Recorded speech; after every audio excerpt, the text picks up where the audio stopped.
এই মুহূৰ্তত চৌহানা লাইভৰ প্ৰতিগৰাকী দৰ্শকলৈ লৈ আহিছোঁ বিগ ব্ৰেকিং নিউজ। নগৰ জুৰিয়াৰ কাৱৈমাৰীত বেদখলকাৰীৰ বিৰুদ্ধে একশ্যন আৰম্ভ ৰাজচক্ৰ বিষয়াৰ।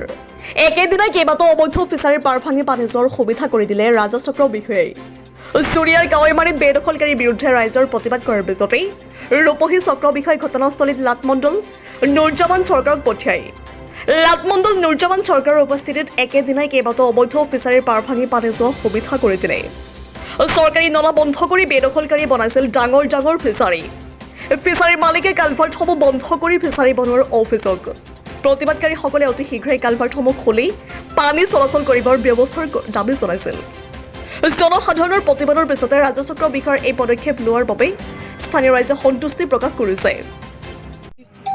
কাৱৈমাৰী নিজুৰীয়া তিনিচুকীয়া বৰগুৰি অঞ্চলৰ পানী আমাৰ এই কাৱৈমাৰী দলঙৰ তলেদি পানীখিনি গৈ আপোনাৰ সেই সোণাই নদীত গৈ পৰে। আমি যেতিয়া সৰু আছিলোঁ তেতিয়াৰ পৰা এইটো খোলা আছিলে। এই কেইবছৰমান ধৰি কেইবছৰমান 4-5 বছৰ ধৰি আপোনাৰ কিছুমান স্বাৰ্থবাদী ব্যক্তিসকলে তেওঁলোকৰ নিজৰ মাটিৰ অধিকাৰ দেখুৱাই এই পানী যোৱা ৰাস্তাৰ ভেটি আপোনাৰ প্ৰত্যেকে এটা এটাকৈ ফিচাৰী বনাই থৈছে, যাৰ কাৰণে আমি এইখিনিৰ পৰা একটোপাল পানীও আপোনাৰ সেইপিনে যাব নোৱাৰে, যাৰ কাৰণে আমাৰ কাৱৈমাৰী বৰগুৰি নিজুৰীয়া অঞ্চল প্লাৱিত হৈ আছে। য'ত আমি বছৰত 2টা খেতি কৰিব পাৰিছিলোঁ, আজি তাত আমি বছৰত এটা ফচলো কৰিব নোৱাৰি।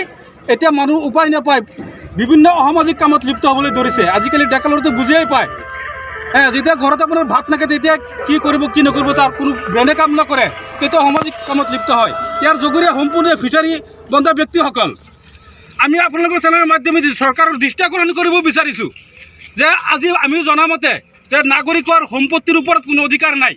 আমাৰ নাগৰিকৰ যিখিনি মৌলিক অধিকাৰ আছিলে তাৰ ভিতৰত সম্পত্তিৰ অধিকাৰো আছিলে, কিন্তু চৰকাৰে সম্পত্তিৰ অধিকাৰৰ পৰা আমাক বাতিল কৰিছে। সম্পত্তিৰ অধিকাৰটো সংবিধানৰ পৰা বাতিল কৰিছে। গতিকে সিহঁতে সম্পত্তিৰ অধিকাৰ দেখুৱাই এই পানী যোৱা সোঁত কোনেও বন্ধ কৰিব নোৱাৰে।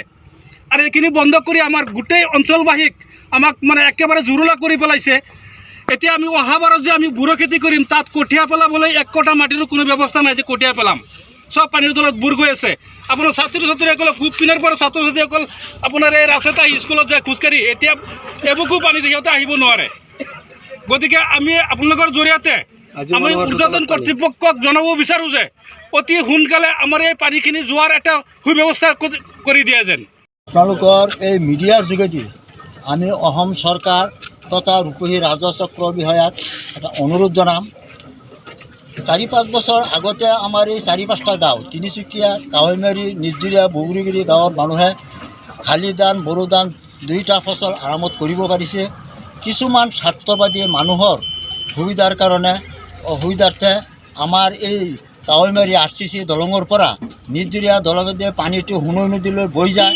প্ৰতি বছৰে সেই বৈ যোৱা ৰাস্তাটো সুবিধাবাদী ফিচাৰীসকলে ফিচাৰী বান্ধি পানী যোৱাটো বন্ধ কৰি দিছে, যাৰ ফলত আমাৰ এই 4-5খন গাঁৱৰ ৰাইজৰ চোতালত পানী উঠিছে, ৰাস্তাত পানী উঠিছে। গতিকে আমি এই মিডিয়াৰ যোগেদি এই অবৈধ যিবিলাক ফিচাৰী খান্দিছে এই ফিচাৰীখিনিয়ে বন্ধ কৰি আমাৰ ওপৰঞ্চি বাৰিষাৰ পানীখিনি ওলাই যাবৰ কাৰণে আমি অনুৰোধ ৰাখিছোঁ। হয়তো আহে পাহে ৰাস্তাখিনি দেখিলে আপোনালোকে পাব যে ৰাস্তাত পানী উঠিছে, মানুহ অহা যোৱা কৰিব নোৱাৰে, বেমাৰী লৈ যাব নোৱাৰে। আগতে আমি মাননীয় উপায়ুক্ত মহোদয়ক কমপ্লেইন দিছিলোঁ, তেখেতে চাৰ্কুল অফিচাৰক আদেশ দিছিলে। আমাৰ ৰূপহী চক্ৰ বিষয়া আহি ইয়াত সবলজমিন তদন্ত কৰি ফিচাৰীসকলক মাতি নি তেখেতক বুজাই কৈ দিছিল যে আপোনালোকে এসপ্তাহৰ ভিতৰত পানী এৰি দিয়াৰ ব্যৱস্থা কৰক। তেখেতসকলে প্ৰতিশ্ৰুতি দি আহিছিল চাৰ্কুল অফিচাৰক। প্ৰতিশ্ৰুতি দিয়াৰ পিছত এতিয়া আহি এখেতসকলে পানী এৰা নাই। যদি দুই এজনে বানা দি পেলাই, যিটো আমি জেওৰা আছে জেওৰা দি পেলাই এৰিছে মাত্ৰ 5 ফিট, য'ত 3-4খন গাঁৱৰ পানী যাবৰ কাৰণে কমপক্ষে 20 ফিট জেগা খালী কৰিব লাগিব। নগাঁৱৰ পৰা বিভূতি বৰাৰ ৰিপৰ্ট, চৌহানা লাইভ।